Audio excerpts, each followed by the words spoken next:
আমরা মাদকের বিরুদ্ধে অভিযান পরিচালনা করে থাকি। ঠিক এমনই একটা অপারেশন আজকে আমরা পরিচালনা করেছি। সেখানে মাদক দ্রব্য আপনাদের সামনেই আপনারা দেখতে পাচ্ছেন। মাদক দ্রব্য বহনকারী একজন ব্যক্তি আমাদের কাছে গোপন সংবাদ ছিল, তিনি মাদক নিয়ে আসতেছেন। সেই গোপন সংবাদের ভিত্তিতে আমরা এই অপারেশনটা পরিচালনা করি এবং অপারেশনে আমরা মাদক দ্রব্য গাঁজা উদ্ধার করেছি। এটা একটা বিপুল পরিমাণের গাঁজা। আমাদের এই রামপাল এই অঞ্চলের জন্য, এই ভিতরের অঞ্চলের জন্য একটা বড় পরিমাণের গাঁজা আমরা উদ্ধার করেছি। আর এই মাদকটা রামপালের দিকে যাচ্ছিল।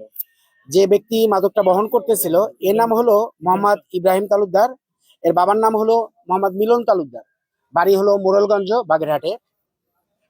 এরা প্রতিনিয়তই সহ এর সংঘবদ্ধ যে চক্রটি প্রতিনিয়তই মাদক রামপাল বা এই বাগেরহাট এলাকায় মাদক নিয়ে আসতো। সেই নলেজের উপর ভিত্তি করে আমরা গোপন সংবাদের ভিত্তিতে এই অপারেশনটা পরিচালনা করি এবং মাদক উদ্ধার করি।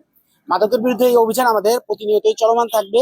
আমরা চাই এলাকাবাসীর সমন্বয়ে, অর্থাৎ এই বাগেরহাটবাসীর সমন্বয়ে সকলের কে সাথে নিয়ে বাগেরহাট জেলাকে তথা সম্পূর্ণ র‍্যাব 6 কে একটা মাদক মুক্ত বিভাগ বা অঞ্চল হিসাবে ঘোষণা করতে।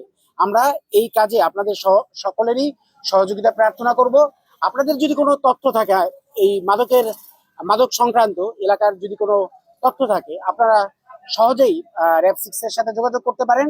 আমাদের সাথে যোগাযোগ করলে আমরা, যদি সেই তথ্য অথেন্টিক হয়, আমরা সেখানে অভিযান পরিচালনা করে মাদক নির্মূলে আমরা সকলে একত্রে কাজ করব। ধন্যবাদ সকল।